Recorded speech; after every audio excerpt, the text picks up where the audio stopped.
Et voilà, pas mon bon Grégoire, qu'on reparle à nouveau de la Ligue des Champions. Oui, exactement. C'est avec du foot.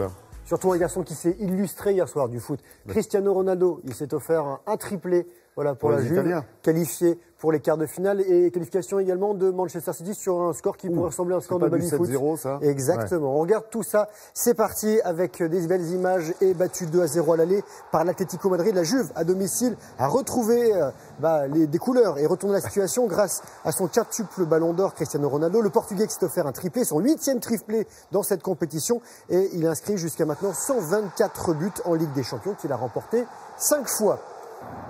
Manchester City qualifié également pour les quarts de finale, vainqueur dans la douleur à l'aller 3-2 chez les Allemands de Schalke 04. Les Citizens se sont imposés 7-0 à domicile. Agüero a inscrit les 2 premiers buts. Sané permet de mener 3-0 à la pause. Au retour des vestiaires, c'est Sterling, Silva, Foden et Jesus qui ont donc inscrit les buts suivants. Ils se sont illustrés comme on dit. Et ce soir, Lyon se déplacera à Barcelone 0-0 à l'aller, rappelons-le.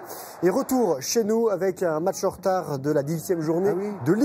Et pour son premier match également après l'élimination de Ligue des Champions, le PSG a repris de bonnes habitudes à Dijon, vainqueur donc 4-0, but de Marquinhos, Mbappé, Di Maria et Choupo-Moting.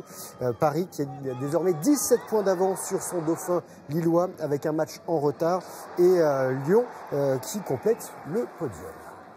Oui, et Lyon qui joue ce soir. Exactement. Donc, oui, on en parlera demain. Enfin, ça sera difficile, ça sera au Barça. Hein. Ça sera au Barça. Ouais. Ok, à Barcelone. Biathlon, ski de fond, etc. Biathlon, à vous montrer, on a des belles images. On a des Français sur des podiums en ski, en biathlon, en ski de fond. C'est parti, regardons tout ce qui s'est passé avec Justine Breza aux mondiaux à Östersund en Suède. C'est son premier podium individuel dans une grande compétition internationale. Elle avait remporté 3 médailles mondiales et 1 olympique en relais. Et dans cet individuel hier, elle a frôlé la perfection au tir avec un 19 sur 20. La biathlète des saisies a été devancée par Öberg, qui est championne olympique en titre de la spécialité, et deuxième place pour l'italienne Vitozzi. La Coupe du Monde de ski de fond, ça se passe à Drammen, c'est en Norvège, avec un Français, Richard Jouve. Il termine 3e du sprint classique. Ils sont 6 sur ce sprint classique en finale, et c'est son 2e podium de l'hiver, victoire du Norvégien Klæbo. Et du ski alpinisme avec un titre mondial pour Axel Gachet-Mollaret et une médaille de bronze pour sa compatriote Lorna Bonnell. Ça s'est passé hier à Villars-sur-Olon, c'est en Suisse. Oui. Et cette médaille d'or mondiale est la seule qui manquait au palmarès d'Axel, licenciée du club d'Arèche-Beaufort en Savoie. Elle a décroché un titre européen l'an dernier, elle a dominé la Coupe du Monde, elle domine la Coupe du Monde cette année. Et à noter chez les hommes le bronze pour Xavier Gachet. Ça fait de belles images. Oui, c'est super discipline. Hein. Il y a la Pyramenta ce week-end, je vous montrerai les images la semaine prochaine. Retour au show des basketteurs de Nanterre qualifiés pour les quarts de finale de la Ligue des Champions. Ils ont battu le Beşiktaş Istanbul, les Turcs, 68-59. Et ils pourraient affronter Le Mans au prochain tour. Le Mans qui joue ce soir. Et une 3e étape du Paris-Nice qui a été remportée par l'Irlandais Sam Bennett. Il s'impose au sprint. Brian Coquard est arrivé 5e. Il est français, le Néerlandais. Groenewegen, qui avait gagné les 2 premières étapes, reste le leader. Je laisse parler l'image, comme dit l'autre. Hein, parce que comme il y a une arrivée, autant la voir. Jusqu'au bout. Il n'y a pas du tennis Ça se passe à Indian Wells. C'est un Masters 1000, c'est en Californie. Il jouait pas, mon fils. Enfin, je veux dire, non, il va jouer. Il va jouer. Il va jouer. Mais il jouera pas contre Djoko. Non, Djoko qui a été éliminé par Coach Schreiber. On regarde les images qui sont tombées hier soir. Tard, le numéro 1 mondial. Tard.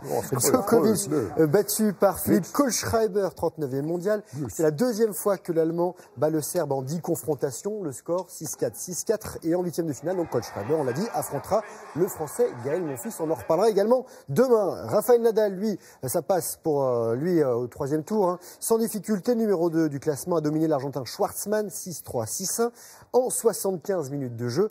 Et l'Espagnol a soulevé le trophée ici à 3 reprises. Federer, lui, il a gagné 4 trophées là-bas en Californie, qualifié pour les 8e de finale après sa victoire face à son compatriote Stan Wawrinka, 6-3. 6-4. Et des surprises du côté des dames avec Naomi Osaka, numéro 1 mondial, tenant du titre, qui n'a rien pu faire face à la Suissesse Belinda Bencic, éliminée 6-3, 6-1 en 8e de finale.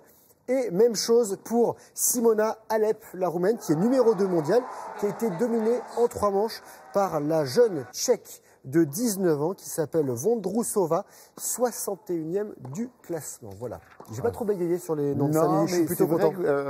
Les Français vous facilitent pas les choses parce que s'ils gagnaient tous les matchs, ce serait plus facile leur nom à prononcer. Exactement. Et oui, mais voilà. Oui, j'y arrive, j'y arrive. Il y a beaucoup de Norvégiens ce matin quand même, évidemment. Merci beaucoup Grégoire, merci.